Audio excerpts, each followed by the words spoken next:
soyez les bienvenus. Nous lisons pour comprendre la page 30.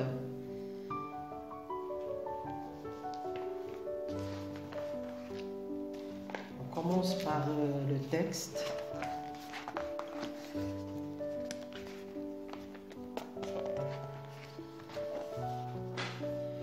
Jugurtha contre Métillus. Métillus, consul romain d'Africa, mène un combat contre Jugurtha, roi de Numide et redoutable chef de guerre qui veut chasser les Romains d'Afrique du Nord. Quand Jugurtha voit les derniers rangs de l'armée de Métillus dépasser son avant-garde, il fait d'abord occuper la montagne d'où le consul romain vient de descendre pour l'empêcher d'y retourner. Puis, donnant le signal, les Numides attaquent à droite, à gauche pour bouleverser nos rangs. Nos soldats qui se portent contre l'ennemi, déconcertés par le désordre qui règne dans le combat, n'y gagnent que d'être blessés. Jugurtha avait en effet recommandé à ses cavaliers, chaque fois qu'ils seraient attaqués par les Romains, de fuir dans les directions opposées. Ainsi, les Numides, s'ils ne pouvaient pas empêcher les Romains de les poursuivre, profitaient de leur supériorité numérique pour les forcer à se disperser et pour les attaquer ensuite en les encerclant. Enfin, ils se repliaient en empruntant la colline car leurs chevaux étaient habitués aux broussailles tandis que les nôtres se heurtaient aux difficultés d'un terrain étranger. D'après Salluste, la guerre de Jugurtha, les belles lettres 2000. Maintenant, سأشرح الآن الدرس بالنص باللغة العربية ثم ننتقل إلى الأسئلة. ميتيلوس القنصل الروماني قاد معركة ضد يوغورتا ملك نوميديا المرعب الذي أراد طرد الرومانيين من شمال إفريقيا. عندما رأى يوغورتا الصفوف الأخيرة لجيش ميتيلوس التي تعدت طليعته احتل الجبل الذي نزل منه القنصل الروماني حتى يمنعه من العودة إليه، ثم أعطى إشارة الهجوم للنوميديين حتى هاجم النوميديون يمينا ويسارا واستولى علينا الهلع وانتشر الرعب في صفوفنا وشعر جيشنا بالإحباط من الفوضى السائدة في هذه المعركة وخلف ذلك عددا كبيرا من الجرحى.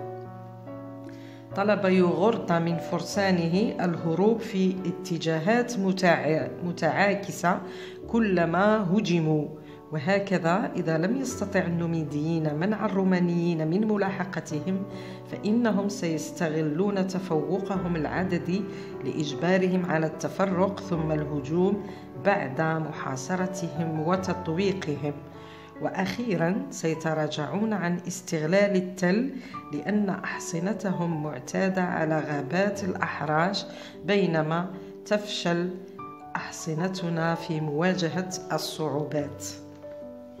هذه هي خطة يوغورتا ضد Métillus. الآن je passe aux questions. Première question, quelles sont les deux armées qui s'affrontent? Les deux armées qui s'affrontent sont l'armée numide et l'armée romaine. Deuxième question, présente les chefs des deux armées. Le chef des Numides est Jugurtha, le chef des Romains est Métillus. Troisième question, dans quel but Jugurtha fit-il occuper la montagne? Jugurtha fait occuper la montagne par son armée afin d'empêcher Métillus d'y retourner. Quatrième, celui qui rapporte les événements de cette bataille est numide ou romain. Justifie ta réponse à partir du texte. Le témoin de cette bataille est Salluste, un historien romain. L'emploi des mots suivants le justifie. Nos rangs, nos soldats, les nôtres. Cinquième, quels sont les mots et les expressions qui montrent que l'armée romaine est en difficulté.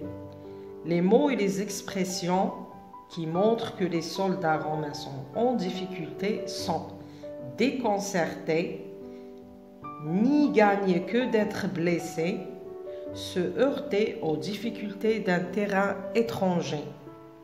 6e, Jugurtha est un fin tacticien. Quel ordre donne-t-il à ses cavaliers? Jugurtha donne l'ordre à ses cavaliers de fuir dans des directions opposées. 7e, dans la dernière phrase, il est écrit qu'un élément de la nature joue en faveur des Numides. Quel est cet élément?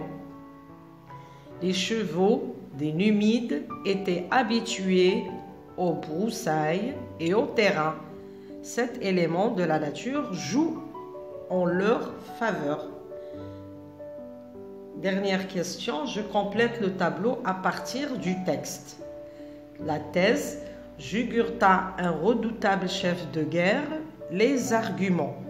نشوفوا les arguments من النص. Alors, premier argument, il fait d'abord occuper la montagne d'où le consul romain vient de descendre pour l'empêcher de retourner. On a le mot d'abord. Puis, donnant le signal, les Numides attaquent à droite, à gauche pour bouleverser nos rangs. Il avait en effet recommandé à ses cavaliers de fuir dans des directions opposées à chaque fois qu'ils seraient attaqués.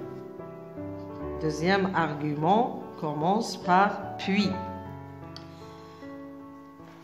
Troisième argument, enfin, ils se repliaient en empruntant la colline car leurs chevaux étaient habitués aux broussailles tandis que les nôtres se heurtaient aux difficultés d'un terrain étranger. Donc, troisième argument commence par enfin. Merci de m'avoir écouté. À la prochaine.